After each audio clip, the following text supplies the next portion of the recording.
Hey, this is Hunter with Quality Home Inspections here for another Tip Tuesday. I'm here inspecting a home that has a fireplace. Although it's not a wood burning fireplace, it is a gas burning. And they don't have as many issues, but now that it is starting to get cold outside, one of your main things that you want to do every night is going to be to turn on that fireplace, throw some wood in there, whatever it may be.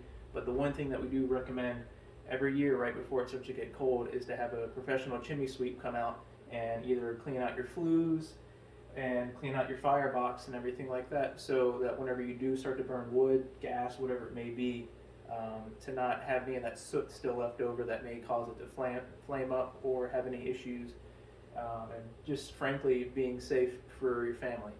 Thank you for joining us again.